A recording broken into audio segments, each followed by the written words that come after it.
안녕하십니까, 김방입니다. 주식 투자를 하든 안 하든 지금은 누구나 가치 투자라는 말을 들어봤을 겁니다. 저평가된 주식에 장기 투자하는 전략이라는 것도 대충은 아실 거고요. 1920년대 전설적 투자자 벤저민 그레이엄이 주창한 이래 현재 워렌 버핏까지 성공적인 투자자들의 기본적인 투자 철학이었고요. 국내에도 이를 신봉하는 투자 전문가와 증권사들도 생겨났습니다. 한편으로 가치 투자는 아보카도 같은 것이기도 합니다. 이 특이한 과일이 몸에 좋다는 주장은 많지만 도대체 어떻게 요리해 먹어야 할지 몰라 난감할 때가 많습니다. 실제로 포털 사이트에 이 과일을 검색하면 연관 검색어로 먹는 방법이 나올 정도입니다. 가치 투자는 정의상 좋은 투자 전략입니다. 제대로 가치를 평가받지 못한 종목을 발굴할 수만 있다면 당연히 돈을 벌겠죠. 그런데 구체적으로 어떤 기업이 저평가된 기업인지 여기에 해당이 되는지 사람들은 모릅니다. 오늘 같이 읽을 책이 바로 그 구체적인 방법을 알려주는 책입니다. 실제로 펀드사를 운영하면서 가치 투자 전략을 실행했던 조엘 그린블러트가 쓴 주식시장을 이기는 작은 책입니다. 비록 미국과 우리 시장의 차이 때문에 이 책의 방법론을 약간 수정해야 할지는 몰라도 현재 가치 투자의 기본 철학과 적용 방법을 가장 쉽고 재미있게 쓴 책입니다. 자, 지식과 지혜를 얻는 가장 경제적인 방법, 성공예감 별책 프로 지금 시작하겠습니다.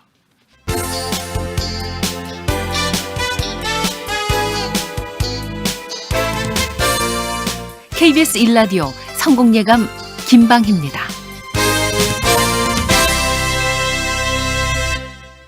별책 프로의 책 읽어주는 남자 김방희입니다.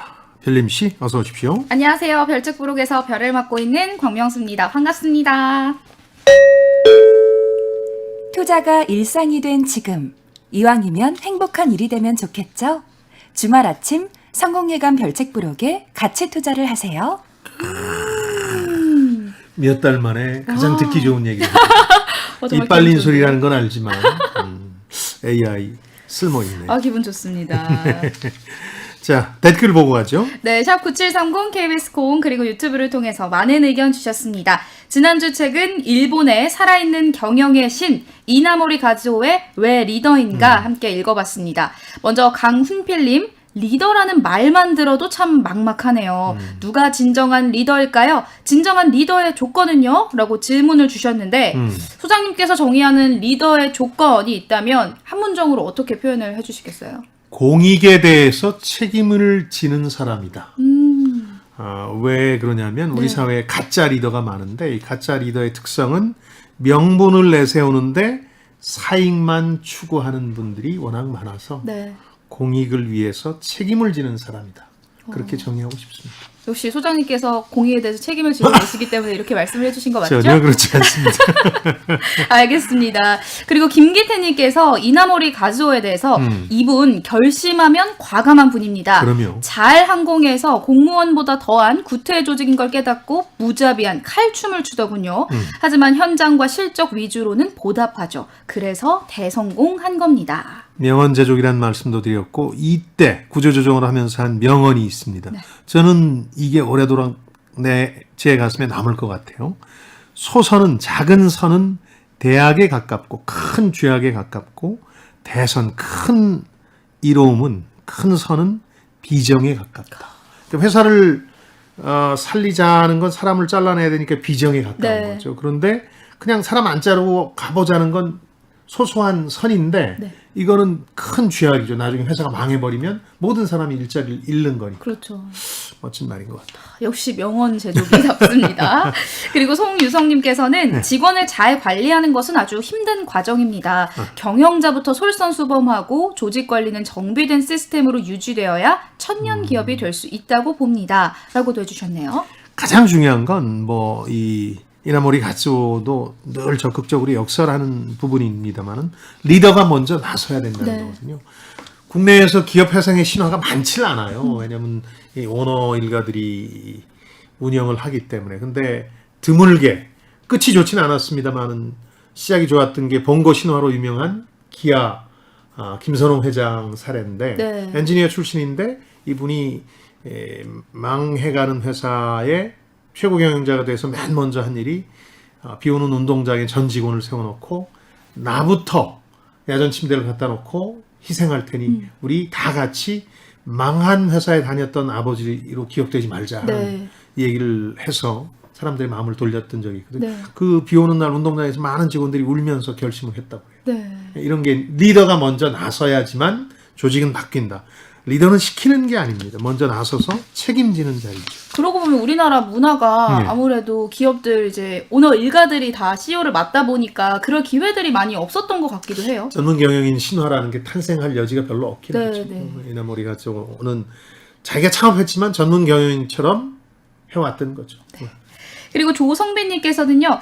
그러고 보니 본받을 만한 훌륭한 기업인이 일본에도 많네요. 그럼에도 불구하고 최근 일본이 적체되어 있는 이유는 특유의 일본 족벌 정치가 발목을 잡고 있다는 것 같다는 생각도 드네요. 해주셨습니다. 족벌 정치와 관련해서는 지금 일본에서 도시바 스캔들이라는 게 터졌는데 네. 일종의 회전문식 부패입니다. 도시바 같은 큰 기업들은 우리로 치면 이제 통상산업부 같은 거기에 경제산업성이라는 데가 있는데 여기하고 밀착을 해가지고 공무원이 여기 임원이 되기도 하고 네. 그러면서 부패가 관행이 된 거예요. 이걸 족벌 정치라는 표현을 쓰신 것 같고 이게 지금 스가 총리한테까지 불똥이 튈 지경에 이르렀거든요.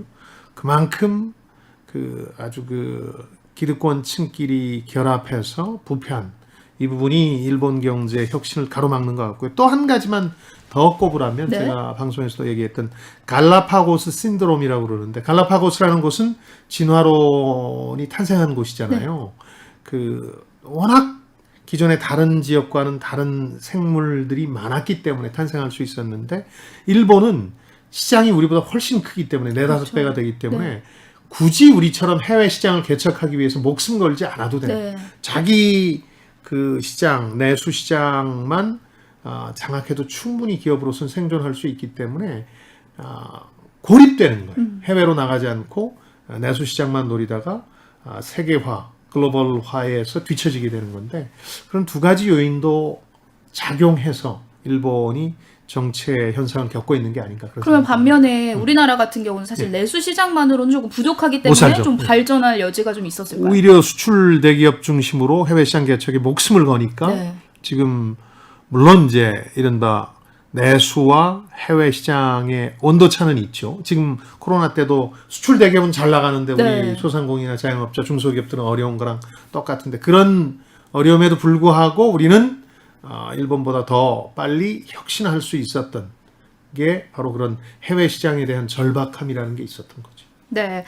한편 고주홍님께서는요. 일본의 부활을 전망하는 의견은 다소 실망스럽습니다. 제가 그런 말씀드렸죠. 네, 일본에 대한 경제적 신뢰가 다시 생길 것이라는 생각은 과거의 흔적을 쉽게 지우지 못한 안전장치라 생각합니다. 일본이 그간 워낙 잘해왔으니까 또 잘할 거다. 그렇게 말씀드리는 건 아닙니다. 네. 제가 그날 분명히 지난주에 말씀드렸지만 일본 경제의 부활이라고 표현 안 했습니다. 일본 기업의 부활이다. 우리 바람과는 무관하게 일본 기업들이 살아날 가능성이 높은데요.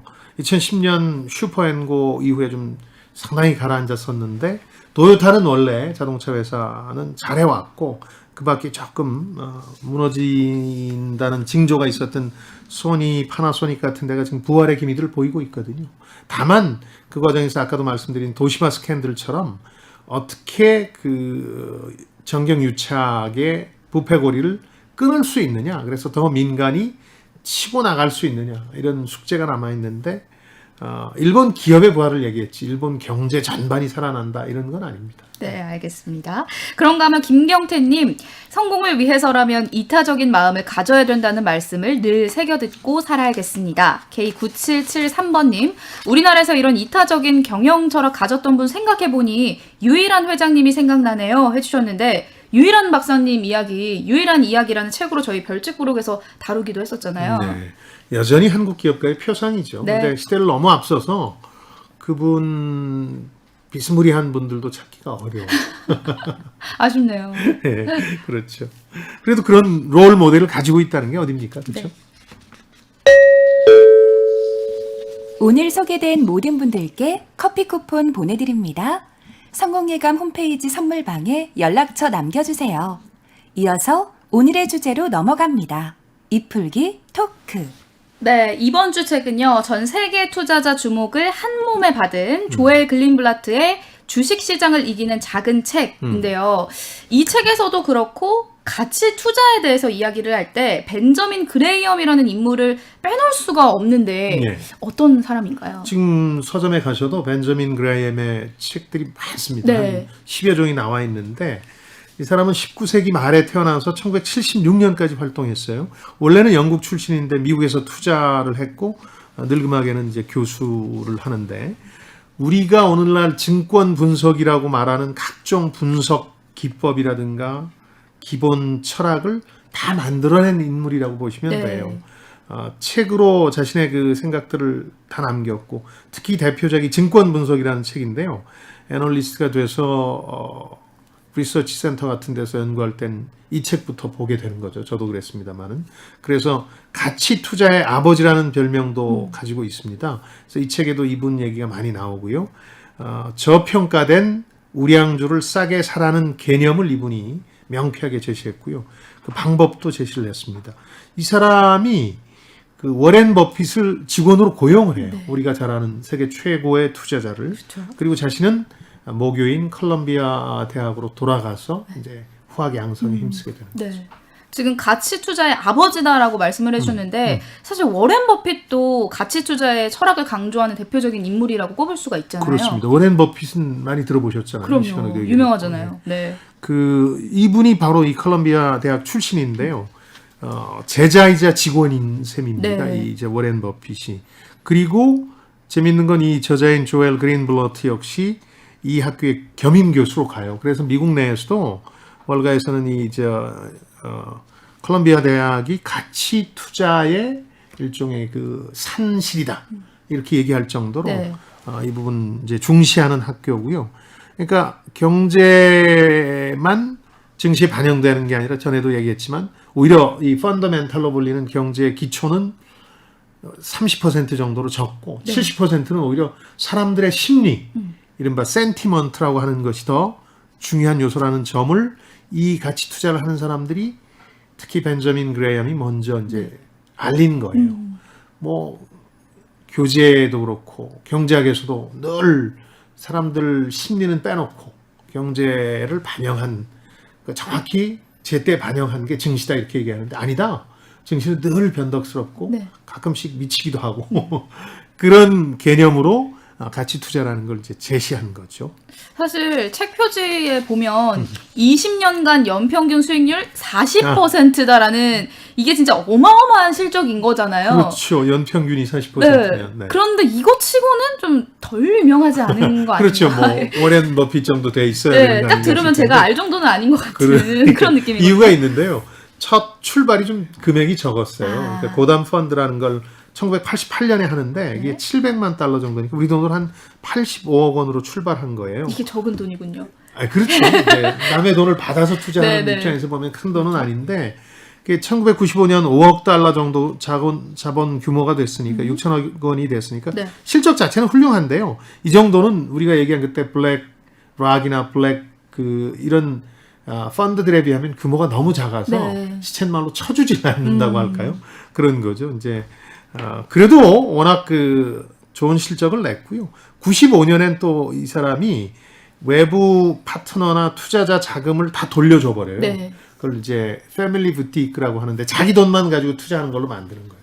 그 경우도 실적은 좋았는데 그렇게 되면 규모가 다시 줄기 때문에 공격적인 투자라든가 이런 걸 하지를 못하거든요. 그래서 유명세는 덜한 셈인데 네.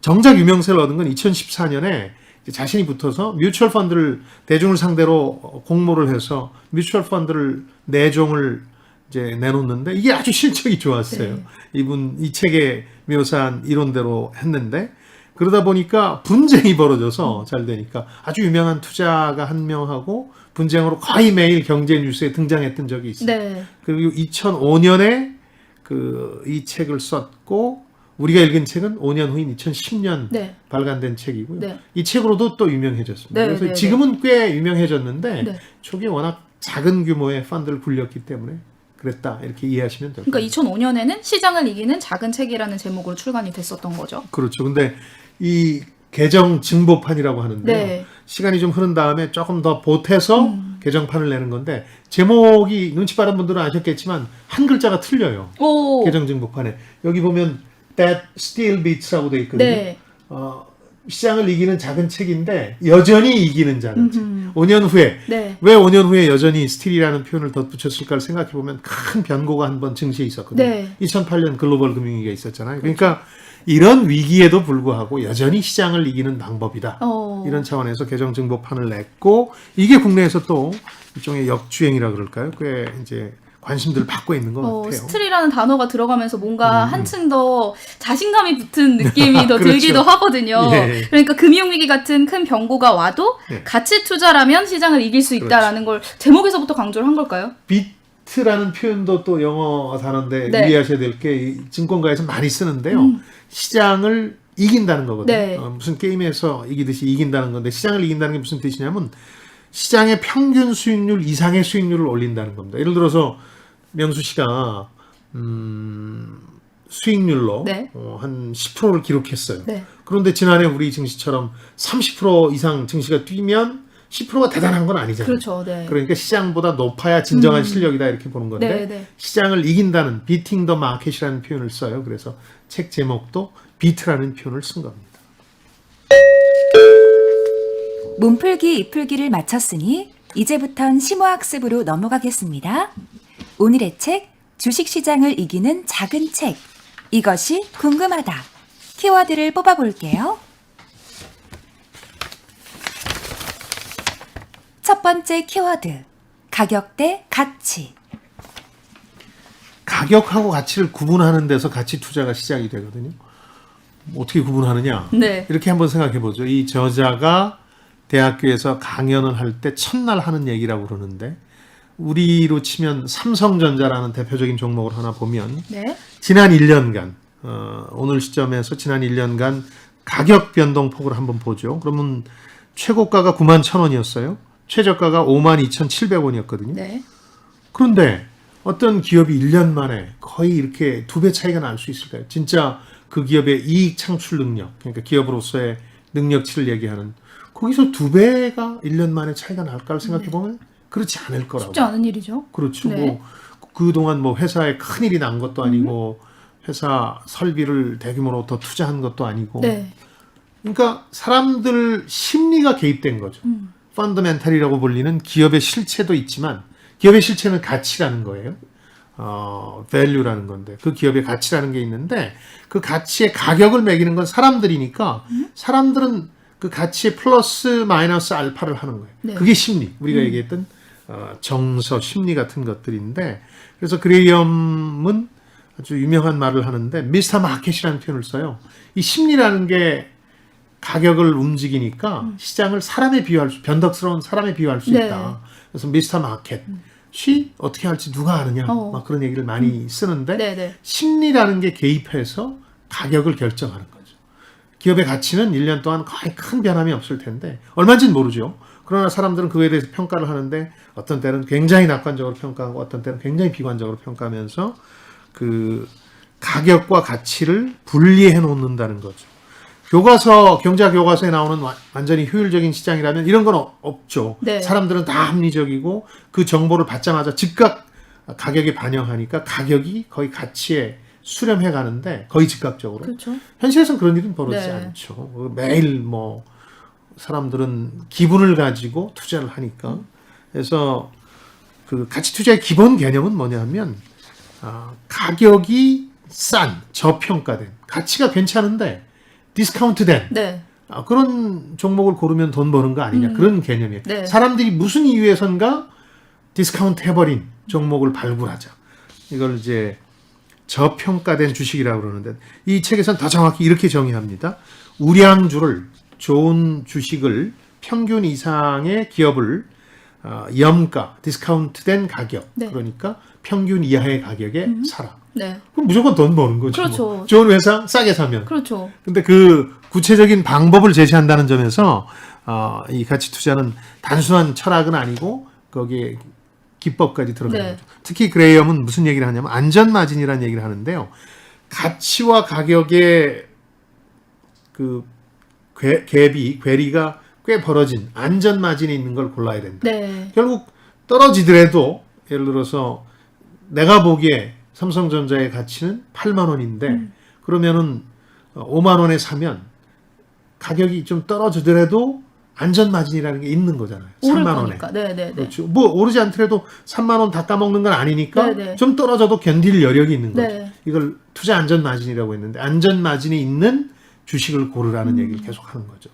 아니 소장님의 설명을 들으면 알 것 같은데 또 가격과 가치를 구분하라는 것도 알겠어요. 네. 그런데 도대체 어떤 기업의 가치를 어떻게 알 수 있는지 미스터 마켓이 있다면 제가 묻고 싶습니다. 그러니까 그거를 사실 모르면 이게 박앤세일인지 내가 바가지인지 또 그러니까. 알 수 없는 거잖아요. 그러니까 멋진 그 표현이네. 방법이 어떤 게 있을지 좀 알려주시죠. 이거는 방법을 제시합니다. 네. 이 책은 가치 투자 전략에서는 그러니까 특히 가치라는 건 어떤 기업의 가치는 과거 실적이 어땠냐가 아니라 미래에 벌어들일 이익이잖아요. 이익의 총합, 그걸 네. 어려운 말로 현재 가치로 환산한 게 그 기업의 가치거든요. 그렇죠. 삼성전자가 미래에도 영원할지 그리고 미래에 얼마를 벌어들일지 그 누구도 모르잖아요. 네. 모르는데 힌트는 있다고 보는 거예요. 그 힌트가 과거의 실적이다. 네. 그 실적을 보면 미래에 이런 정도로 벌 수 있다.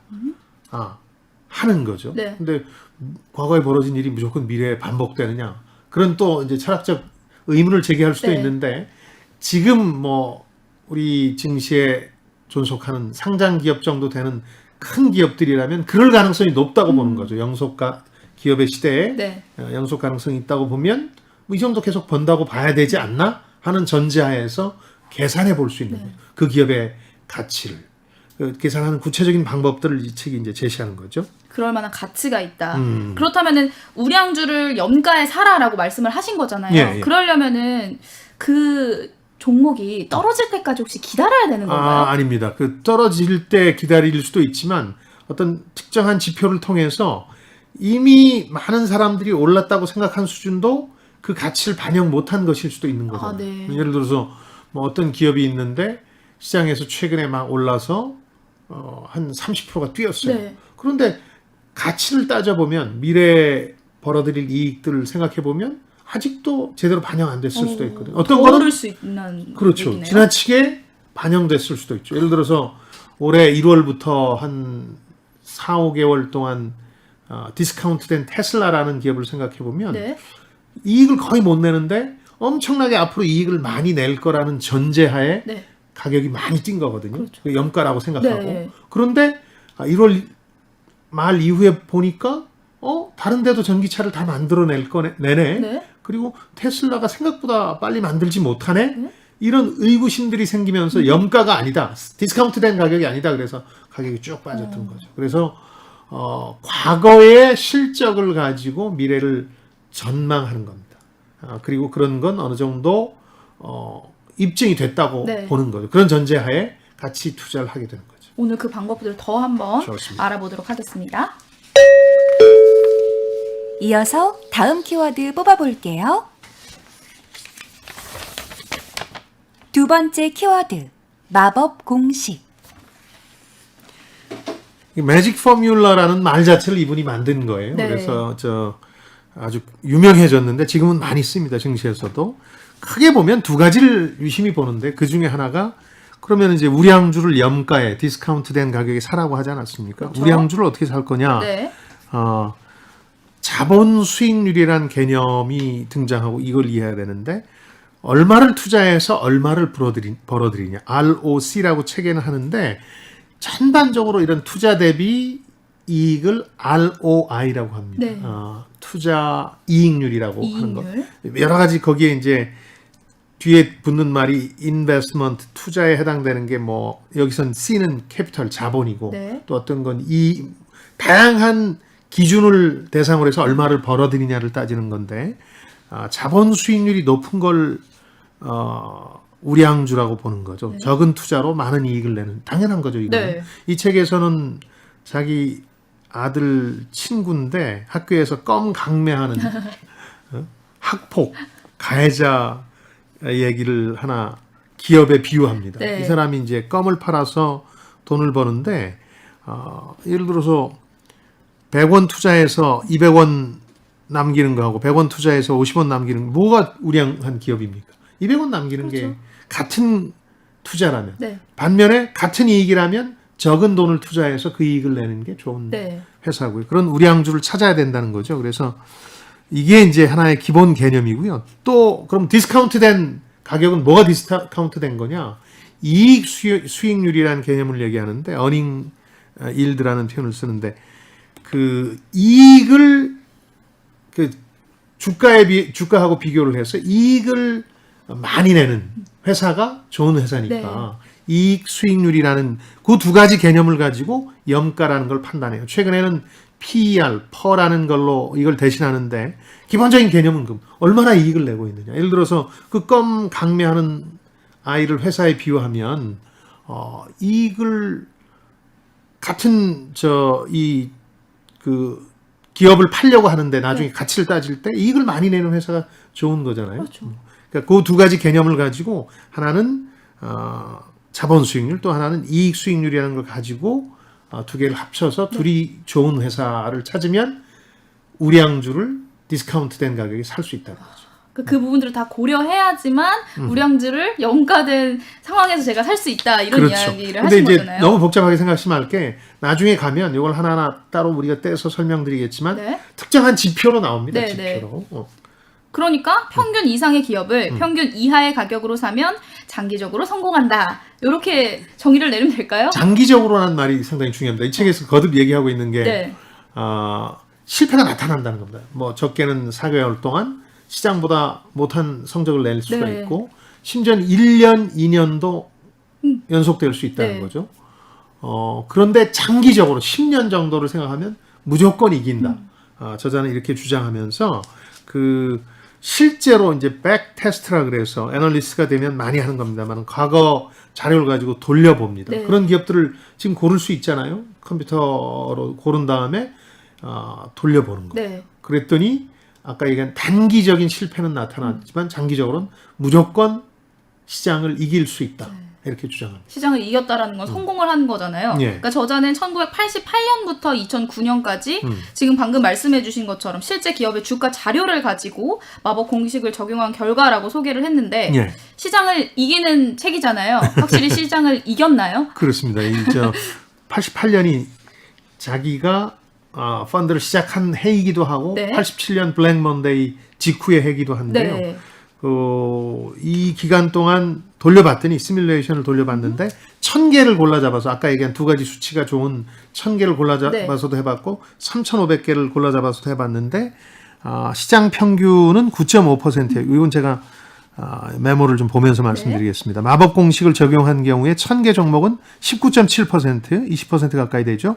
3500개 종목은 23.8% 가까이 이제 수익을 올렸으니까 분명히 시장보다 높았죠. 네. 특히 2000년부터 2009년까지 10년 동안은 증시 전체가 2008년 글로벌 금융위기 때문에 그 10년간을 보면 마이너스였거든요. 네. 마이너스였는데도 이 마법 공식은 255% 수익을 냈다. 그러니까 돈이 거의 뭐 3배 가까이 불었다. 네. 이렇게 주장하는 거죠. 근데 또 이게 다 계속 좋았던 건 아니고 어느 네. 구간은 또 안 좋았던 실적이 안 좋았던 부분도 분명히 있었던 거잖아요. 예, 그 자료를 제가 들여다보니까 1년 정도 시장보다 나쁜 실적이 20년 동안 두세 번 있더군요. 네. 그리고 이걸 극복하는 거는 뭐 2, 3년을 버티면 되는 거예요. 근데 소장님 이게 버틴다라는 게 사실 굉장히 힘들고 저도 사실 진짜 초보자긴 하지만 고통스럽더라고요. 근데 항상 그렇죠. 소장님께서 저에게도 손절을 잘할 줄 알아야 된다라고 네. 말씀을 해주셨는데 그럼 이렇게 어디까지 손절이고 고통이 저 견뎌야 같은 되나요? 경우는 저 종목을 고른 사람들이니까 이 사람은 고른다기보다 기계적으로 네. 그 두 가지 기준에 의해서 골라 잡은 거잖아요. 네. 그리고 계속 그걸 들고 있으면 이 사람은 무조건 되니까 네. 거의 종교처럼 자신들의 공식을 믿으라는 거예요. 그 책에 가집해서 나오죠. 견뎌라. 이건 믿어야 합니다. 네. 고통을 견뎌라. 네, 근데 이제 보통 사람들이 이게 쉽지는 않은 그러니까요. 노릇이긴 하죠. 네. 그러나 이 저자는 어쨌든 이런 실제 시뮬레이션을 통해서 과거의 실적치를 놓고 이 공식이 유효하다는 걸 입증하려고 노력하는 거죠. 이어서 다음 키워드 뽑아볼게요. 세 번째 키워드, 위험과 수익. 요거는 기본 개념으로 가치 투자가 아니어도 알고 계시면 좋을 것 같아요. 네. 명수 씨도. 그러니까 위험과 수익에는 상관관계가 있습니다. 무위험 투자라는 개념이 있어요. 위험을 전혀 감수하지 않아도 내 돈에 붙는 이자들이 있어요. 이건 무위험 투자 수익이죠. 은행 예금. 네. 뭐 외환위기 때 은행 망할 뻔하지 않았느냐. 그랬지만 예금은 보호받았잖아요. 네. 그러니까 이건 위험이 없다고 봐야 돼요. 미국의 경우는 이거보다 조금 더 받을 수 있는 길도 있습니다. 미국의 국채, 재무부가 발행하는 T본드라는 게 있는데 이거는 은행 이자보다 좀 높은데 미국 정부가 망할 일은 없습니다. 네. 미국 정부가 빚을 내면서 써준 증서니까 여기 투자하면 됩니다. 이 책이 나오던 2010년에는 무려 이게 6%나 돼요. 그 가만히 있어도 6%는 벌 수 있어요. 네. 그럼 주식 투자를 하면 얼마 이상을 벌어야 되겠습니까? 6% 이상은 벌어야겠죠. 무위험 투자 수익 이상을 벌어야 되는 거예요. 네, 그래서 위험과 수익의 관계를 분명히 해야 된다는 건데요. 그래서 회사 지분 매입을 한다는 얘기는 이 회사가 미래에 벌어들일 이익의 일부, 지분만큼을 1%면 1%, 뭐 0.001%면 그만큼 내가 돈으로 산 거거든요. 그 권리를 갖는 거거든요. 네. 그러려면 아까 무위험 투자 수익보다는 높아야 되는 거예요. 네. 안 그러면 그냥 아무 걱정 안 하고 은행 갖다 맡기면 되니까 네. 국채 사면 되니까. 근데 이제 놀라운 일은 그 당시는 이제 6%였는데 지금 10년물 미국 국채 금리가 얼마로 떨어졌는지 아세요? 얼마인가요? 1.5%. 이게 무슨 얘기냐면 2008년 글로벌 금융위기 이후에 세 차례 미국에서 양적 완화라는 걸 통해서 돈을 풀었고 네. 팬데믹 때 코로나 때문에 또 한 30% 더 풀어가지고 네. 돈이 너무 많이 풀리니까 돈값이 싸져서 6%짜리가 1.5%까지 네. 떨어진 거예요. 그러니까 주식 투자를 할 유인이 높아졌잖아요. 네. 1.5% 이상만 벌면 되니까. 그렇죠. 네. 그건 6%에 비해서 훨씬 쉬우니까 네. 주식으로 돈이 다 몰려들어서 지금 유동성 파티를 한다. 혹은 뭐 저금리가 끌어올린 장세다 이런 얘기를 하는 게 바로 이런 것 때문에 무위험 투자 수익이 워낙 낮아졌기 때문에 우리 보통 사람의 언어로 이걸 바꾸면 뭐 유식한 척 이 학자들은 하지만 네. 은행에 갖다 맡기느니 내가 그냥 확 질러버리고 돌리는 게 말겠다 그런 거죠. 워낙 이자가 없으니까. 그러니까요. 그러니까 소장님께서도 주식을 하면 이 금리도 살펴봐야 된다라고 그럼요. 저에게 누차 말씀하셨던 이유가 이런 이유였던 것 같아요. 예. 그러니까 미국 중앙은행이 금리를 올리거나 10년물 국채 금리가 올라가면은 이게 주식 시장이 요동치는 요 비슷한 원리라고 보면 될까요? 당연합니다. 이 금리라는 게 왜 중요하냐면 연준의 기준금리는 미국 중앙은행이 정한 기준금리는 정말 무위험 위자 중에서 가장 위험이 없는 네. 단계죠. 은행들은 여기다 조금 플러스 알파를 합니다. 예금 금리가 되는 거고 또 국채 수익률이 이거보다 조금 더 높고요. 이런 것들이 무위험 수익의 종류들이죠. 네. 근데 주식 투자는 이거보다는 반드시 높아야 되는 거거든요. 그러니까 기준이 돼요. 중앙은행이 정하는 금리가 주식 투자의 기준이 돼요. 네. 그래서 중앙은행이 우리 한국은행도 금리를 올린다.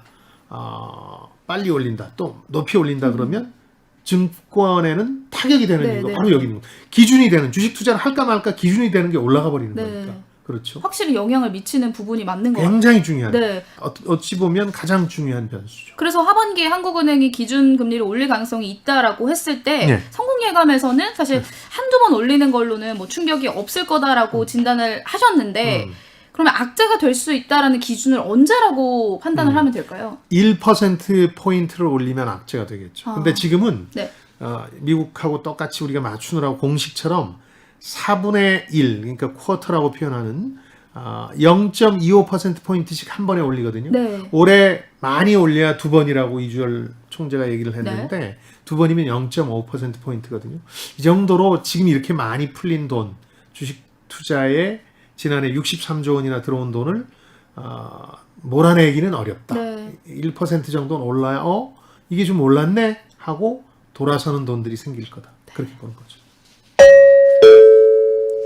지금 여러분께서는 주말에만 만나는 성공예감 별책 부록을 듣고 계십니다. 오늘 들려드리는 책은 주식시장을 이기는 작은 책입니다. 이어서 다음 키워드로 넘어갑니다. 네 번째 키워드, 자본 수익률. 그러니까 잠깐 설명드린 걸 조금 구체화시키면 네. 이 지표가 우량한 기업, 우량주를 고르는 기준이라는 거죠. 네. 투자한 자본에 비해서 이익을 얼마나 남기느냐 하는 건데 말씀드린 것처럼 투자한 자본이 적으면 적을수록 좋고 네. 같은 이익이라면 또 같은 투자금이라면 이익이 많을수록 좋은 거죠. 그렇죠. 그래서 우량 기업을 판단할 때는 이 지표 ROC라는 걸 참고하라 그런 얘기죠. 이 ROC를 사실 일일이 이렇게 자료를 뒤져가면서 확인을 해야 되는 건지 기업의 ROC를 그러니까 자본 수익률을 좀 쉽게 확인할 수 있는 방법을 좀 알려주시죠, 소장님. 우리 명수 씨는 어떤 종목에 대해서 투자를 할 때 그 네. 종목과 관련해서 네. 포털 사이트에서 치고 네. 주가만 보는 게 아니라 재무 구조라든가 그 자세한 설명 내역을 혹시 읽습니까? 그것보다는 이제 소문에 의존하고 그렇죠. 예, 그러니까 카더라에 의존하고 거기 보면 이 ROC 관련한 개념이 나옵니다. 예. 포털 사이트에 들어가서 치면 ROE라는 수치가 나옵니다. 여기서 네. ROE라는 거는 이제 자본이익률이라 그래서 이퀴티입니다. 네. 자기 자본이익률. 내 자본 얼마를 들였는데 얼마의 이익을 남겼다. 네. 그러니까 이 ROC 개념에 부합하는 거죠. 네, 네. 그래서 이걸 다 보시면 아는데 자기 자본 회사 세울 때 이제 자기가 투자하는 출자금이니까 뭐 50% 이런 숫자는 아예 없고요. 그러면 이건 뭐 테슬라의 한 100배 이상 주가가 올라갈 테고 네. 뭐 분기별로 나오니까 ROE가 뭐 0.012 막 이렇게 그렇습니다. 네, 네, 네. 그 100원 투자해서 12원 번다 이런 네. 얘기고요. 요게 숫자가 높을수록 우량한 기업이라는 뜻입니다. 마이너스도 물론 있습니다. 네. 손해보고 있는, 네. 손실보고 있는 기업들. 근데 소문에 의해서 투자하는 기업들 가서 잘 들여다보면 대부분 마이너스예요. 손실인데 네. 이게 뭐가 있다더라 하는 소문들이 나는 이렇게 거죠. 그게 방송 움직이기 쉬우니까. 열심히 할 수 있게 동기를 좀 주셔야죠. 이렇게 상처되는 그러니까 ROE를 잘 살펴봐야겠고요. 그리고 또 자본 수익률 말씀을 해주고 계신데 이게 업종별로 다를 것 같거든요. 지금 예. 말씀하신 것처럼 뭐 투자 대비 얼마나 이익이 나야 되는지 이런 부분들을 봐야 된다라고 말씀을 해주셨잖아요. 그러니까 자본을 계속 투자해야 되는 반도체 회사 반면에 그렇지 않은 부동산 투자 회사를 보면은 그러니까 비교해봤을 때 자본 수익률 차이가 클 것 같은데 개인 투자자들은 어떻게 좀 살펴봐야 될까요? 이게 수익이 아니라 수익률을 보라고 하는 이유가 네. 그겁니다. 예를 들어 삼성전자 같은 경우는 반도체 장비 투자가 워낙 많으니까 네. 이 ROC가 낮을 수 있다고 생각할 수 있을지 모르지만 대신 이익이 크잖아요. 이익도 분기별로 막 5조 원에서 네. 9조 원 하니까 그래서 비율로 보는 겁니다. 네. 부동산 투자 회사 같은 경우도 뭐 투자금이 많지는 않을지 모르지만 삼성전자에 비해서 그렇죠. 그러나 이익도 또 그만큼 많지 않기 때문에 네. 비율로 보는 겁니다. 네. 그래서 비율이라는 건 서로 비교하기 편하게 만들어 놨고 이게 전부는 아니지만 저자는 이게 굉장히 중요한 한 가지 지표라고 봅니다. 우량 기업이냐를 판단하는. 알겠습니다. 이어서 다음 키워드 뽑아볼게요. 5번째 키워드, 이익 수익률. 요거는 이제 아까 우량 기업을 염가, 디스카운트된 가격에 산다 이렇게 표현했는데 네. 그럼 디스카운트된 가격이라는 걸 어떻게 확인할 거냐? 네. 우량주라는 건 아까 ROE를 통해서 그렇죠. 확인하자 이렇게 얘기를 했고요.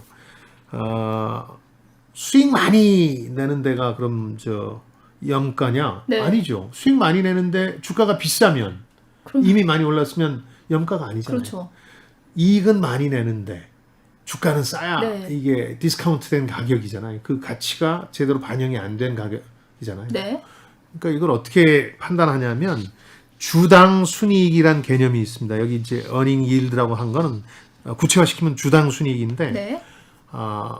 삼성전자가 예를 들어서 아주 단순화시켜서 100원을 벌었어요. 네. 근데 100주를 발행했어요. 그럼 주당 순이익은 1원이죠. 그렇죠. 요걸 비교하기도 합니다. 많이. 왜냐하면 주가뿐만 아니라 기업의 가치가 제대로 반영됐나를 보기에는 그냥 이익이 아니라 주식 수로 나누는 게 적당하잖아요. 네. 주식 수를 얼마나 발행했느냐 이게 아까 지분이라는 게 회사의 권리를 매입하는 건데 미래에 벌어들일 돈을 그 지분만큼이 그 자신의 권리다. 1%면 1%. 그랬으니까 주식 발행 수가 중요해지는 거예요. 네. 그래서 주당 순이익 ESP라는 게 EPS라는 게 나오는데 그 한 주가 얼마를 이익을 내느냐. 네. 그러니까 삼성전자 100주 100원 냈다면 1원이 EPS가 되는 거죠. 그렇죠? 근데 이걸 가지고 비교를 해보면 어떤 기업들이 비교적 그 염가인지를 알 수가 있어요. 네. 주당 엄청 이익은 많이 내는데 주식도 엄청나게 많이 발행했다. 네. 그러면은 사실 염가는 아닌 거잖아요. 그렇죠? 그렇죠. 근데 이익은 꽤 내는데 주식은 많이 발행하지 않았네. 네. 그럼 이제 디스카운트된 가격일 수가 있는 거예요. 가치가 좀 있는 네. 거라고 평가를 하면 되겠네요. 근데 여기서 조금 더 나아가서 그 퍼라는 개념이 나와요. 이건 조금 쉽게 말씀드리면 주당 순이익을 그렇죠. 주당 순이익으로 주가를 나누는 겁니다. 네. 주가를 주당 순이익으로 왜 나누느냐? 그럼 한 주당 이익을 내는 게 아까 주당 순이익이라는 건데 이거하고 주가를 비교해 보는 거예요. 네. 이익하고. 그러면 주가가 높이 평가됐는지 아니면 낮게 평가됐는지가 바로 나오거든요. 몇 배라는 표현을 쓰는데 PER 주가 수익 비율이라는 건데 이거는 몇 배입니다. 예를 들어서 삼성전자가 1이라고 아까 주당 순이익 1이라고 말씀드렸는데 주가가 1이면 1이 되는 거예요. 펀. 네. 네. 근데 보통은 주가가 이익보다 미래의 가치를 반영한 거니까 더 높게 나오면 몇 배가 되는데 이게 낮을수록 저평가된 거겠죠. 네. 왜냐면 주가가 아직 제대로 반영 안 된 거니까. 퍼가 낮은 걸 골라 잡아라. 이게 가치 투자의 핵심적인 네. 전략이에요. 그래서 가치 투자를 퍼 혁명이다. 네. PER 혁명이다. 이렇게 얘기하기도 하는 거죠. 역시나 염가된 걸 계속 찾고 그거를 종목을 끄집어내야 된다. 주가를 주당 순이익으로 나누면 이 회사의 돈벌이 능력하고 주가하고 비교해 볼 수 네. 있으니까 몇 배로 나타나는데 이게 아주 지금은 돈을 많이 못 벌지만 미래에 엄청나게 벌 것 같은 기업들 아까 테슬라가 대표적이었는데 네. 엄청나게 이 PER이라는 게 높게 나오기도 해요. 한때 900배까지 간 적이 있거든요. 오. 지금은 거의 적자를 간신히 면했는데 미래에 엄청나게 벌어들일 거라고 생각하니까 가치가 있다라고 가치가 보고. 있다고 보고 엄청나게 사들인 거죠. 물론 그 정점을 1월 말에 찍고 나서 다시 이제 하락해서 네. 지금은 좀 조정이 됐습니다만은 그러니까 자본 수익률을 알려면 ROE를 살펴보라고 하셨잖아요. 예. 그러면 지금 방금 이익 수익률에 대해서는 우리가 좀 활용해 볼 수 있는 PER, 지표. 그 예. PER이한 지수인데 이거는 역시 포털 홈페이지에 역시. 들어가서 그 종목을 치시면 해당 종목의 주당 순이익 네. EPS라는 것도 나오고 퍼라는 것도 나옵니다. 제가 공부를 그렇게 안 하니까 이 모양 이 꼴이 되는 것 같은데요. 아니, 그걸 한 번만 들여다보시면 좋아요. 네. 제가 4개의 포트폴리오를 한 달 전에 구성해서 가지고 있는데 네, 제 네. 주식을 보니까 저는 그 2개를 보고 사는데 오. 이거 말고도 많이 보는데요. 어떤 재무제표도 많이 항목들을 봅니다. 좀 보시는지 좀 알려주시죠. PER이라는 건 기본적으로 보고요. 네, 그러니까 PER. 이익 창출 능력이 주가 대비 얼마나 좋은가 이런 거. 네. 지금 얼마나 잘 나가는가 혹은 PER? 미래 PER이라는 걸 보는데 보니까 PER들이 대개 8배니까 그건 어디랑 비교를 했냐면 경쟁업체나 동종 산업하고 비교를 해봐요. 네. 괜찮은 편이에요. 네. 하나가 조금 높긴 한데 그거는 좀 약간 새 종목이 너무 지루해서 어허. 위험 부담은 있지만 제 느낌으로 좋은 오. 테마주라는 표현은 좀 이상하고 제 생각에 네. 테마가 형성될 수 있는 분야를 하나 넣었는데 그거는 역시 PER이 좋지 않았죠. 또 하나는 또 하나는 ROE라는 것도 보십시오. ROE라는 건 ROE? 아까 말씀드린 것처럼 분기별 자본 수익률인데 자기 네. 자본 수익률인데 상당히 낮아요. 마이너스면 일단 손실 보고 있다는 네. 얘기고요. 그 다음에 플러스 뭐 0.012 뭐 이런데 이제 4분기니까 곱하기 4를 할 수 있는 거고 상당히 낮죠. 전통적인 제조업일수록 이게 낮은데 저도 조금 그 중에 높은 것들을 골라 잡았어요. 아마 자동차 지금 업종도 하나 있었고. 많은 청취자 여러분들께서 본인의 포트폴리오를 확인하고 계시지 않으실까요? 이 ROE와 PER 요 두 개만 확인하셔도 네. 훨씬 좀 나아진다. 이렇게 저만 볼수 몰랐던 건 아닐까요? 있죠. 다들 알고 계신 내용일 거예요. 이어서 다음 키워드 뽑아볼게요. 마지막 키워드. 뮤추얼 펀드, 헤지 펀드, 인덱스 펀드. 사실 그 가치 투자 전략은 이 책에 나온 건 다 설명드린 거고요. 네. 책에서는 이 마법 공식이 얼마나 대단한지를 알려주기 위해서 계속해서 다른 펀드들하고 비교를 하는데요. 네. 우리가 가장 많이 하는 게 뮤추얼 펀드라는 건 공모해서 무슨 펀드 이름 들어간 거. 네네. 대중적으로 이제 공모해서 하는 거고 헤지 펀드는 우리나라에도 좀 생겨난 육성하겠다 그래서 생겨난 겁니다만은 더 소수의 사람들이 미국을 기준으로 얘기하면 100명 이하가 모여서 개인 돈을 내서 투자하는 건데 아주 공격적으로 하고 네. 특징은 레버리지라 그래서 이 모은 돈을 담보로 돈을 많이 빌립니다. 몇 배를 빌리기도 해요. 공격적인 투자를 하고 네. 투자 대상도 뮤추얼 펀드라는 게 법으로 규제가 딱 정해져 있는데 여긴 뭐 외환, 선물, 파생 상품 같은 다양한 데 투자하는 게 헤지 펀드인데 인덱스 펀드라고 최근에 뭐 주가 지수 연계 증권, 펀드 이런 것들이 인덱스 펀드인데 이건 뭐냐면 주식 골라잡기 귀찮다. 네. 그리고 펀드 매니저라는 사람이 골라잡아서 이익 내면 20% 떼가고 하는데 미국의 경우에 이거 그런 거 하지 말고 그냥 그 시장 전체를 아우를 수 있는 걸 포트폴리오로 구성한 다음에 그 시장에 따라 계속 움직이게 놔두자. 네, 네. 그러니까 시장 정도, 시장을 이기려고 노력하는 게 아니라 시장 정도의 성과를 내는 게 괜찮다. 미국은 시장이 좋으니까 네. 쭉 80년 이후에 우상향 해왔으니까 이 글로벌 금융위기 전후해서 빼놓고는 우리도 거기에 몸담아서 같이 올라가자. 그렇죠. 네. 그게 인덱스 펀드인데 이게 장점 뭐냐면 펀드 매니저한테 20% 떼주지 않아도 되니까 네. 수수료가 굉장히 낮아요. 그러네요. 네. 프로그램으로 하는 거예요. 컴퓨터 프로그램으로 그냥 모든 종목을 사고 팔고 하는 건데 이거는 시장 정도의 성적을 올릴 수는 있죠. 근데 이것도 굉장한 게 지난해 상장지수 펀드 같은 경우에 우리나라 돈 많이 벌었어요. 시장 전체가 올랐어요. 그러네요. 네. 그렇죠.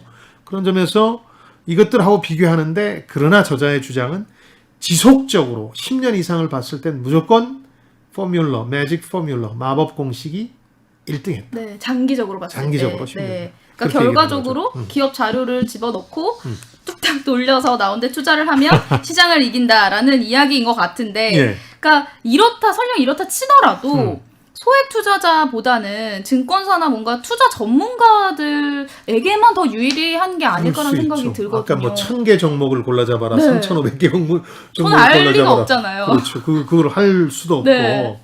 그래서 제가 제안을 좀 드리려고 하는 건데 우선 뭐 이걸 이미 활용하고 있는 가치 투자 전문 트레이더들이나 증권사가 있어요. 국내에. 네. 요걸 내건 회사들이 있고 이런 네. 걸로 유명한 분들은 실제로 컴퓨터 프로그램으로 아까 두 가지 지표를 중심으로 해서 돌려보는 거죠. 예, 이렇게 보시면 됩니다. ROC하고 그 다음에 이제 PER 같은 PER? 게 좋은 회사를 두 개를 쭉 놓고 보는데 재밌는 건 꽈락 제도가 있어요. 책에는 나오지 않지만 네. 이 가치 투자를 해보면 어느 한쪽은 엄청나게 좋은데 다른 쪽이 확 무너지는 경우가 있거든요. 이건 손대지 말라. 네. 둘 다 좋은 거를 교차해서 돌려서 둘 다 좋은 걸 상위 순서대로 끊으면 네. 1000개가 됐든 3500개가 됐든 나오잖아요. 그리고 그걸 컴퓨터 프로그램에 따라 그냥 계속 돌리는 거죠. 네. 사서 보유하는 거죠. 근데 개인으로서 하기 어렵죠, 사실. 그러니까요. 개인으로 하기 어렵고 또 실제로 국내에서 가치 투자 전략을 이렇게 이 저자가 주장한 그대로 했던 쪽도 성적이 그렇게 좋지를 않았어요. 네. 오랫동안 실패한 경우도 있는데 그 이유는 미국하고 좀 달리 우리 장세가 전반적으로 어떤 위기가 한번 축 오고 외환위기, 글로벌 금융위기, 최근에 코로나 위기 같은 게 오고 다시 탁 튀어오르면서 반등하면서 전 고점, 이전에 최고였던 점을 돌파하고 나선 다시 10년간 박스권에 쌓이는 일이 반복되면서 네. 이 가치 투자의 매력이 좀 드러나질 않은 면이 있는 것 같아요. 전문가들이 해도 실적이 국내에서는 좋지 않았다. 네. 그럼 개인들은 이걸 어떻게 활용할 거냐? 그게 중요하죠. 1000개를 어떻게 고릅니까? 그래서 제 생각에는 네. 본인이 골라 잡을 때 네. 아까 두 가지 지표를 좀 한번 이렇게 쭉 뽑아볼 수 있어요. 네. 상장 기업들 중에서 특히 코스닥, 코스피의 경우에 ROE 순서, PER 순서, 그리고 나서 특히 PER 같은 경우는 동종업계에서 어디가 제일 좋은지 네. 이런 것들을 좀 보고 나면 어느 정도 보여요. 근데 놀라운 건 이미 다 반영이 돼 있다는 걸 알게 될 거예요. 전문가들이 많이 반영했기 때문에. 그러니까 그 시대에 따라서 그 기법들이라는 게 조금씩 발전해 오기 때문에요. 처음에 벤저민 그레이엄이 가치 투자 얘기할 때는 더 간단한 아이디어를 냈어요. 뭐냐면 기업이라는 게 재무제표를 쭉 내서 자산들을 다 표기한단 말이에요. 네. 삼성전자가 얼마나 자산으로 부동산, 건물, 특허권 이런 것들을 가지고 있는지가 다 공개가 되니까 가만히 생각해 보니까 주식 중에 뭘 골라 잡느냐. 그걸 다 자산들을 따로 떼가지고 팔았을 때 주가 시가총액이라고 불리는 주가보다 그게 높으면 그 주가가 낮게 평가된 거잖아요. 네. 다 팔아도 이익인데.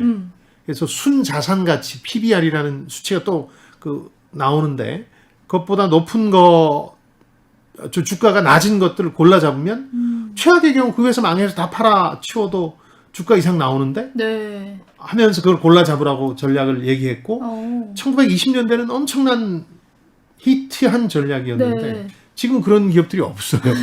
다 알잖아요. 이제 다 그걸 적용하니까. 네. 그래서 이 가치 투자 전략에 ROC와 PER 같은 걸, ROE와 PER 같은 걸 참고를 하고 있는데 이것도 다 골라 잡았어요, 사실은.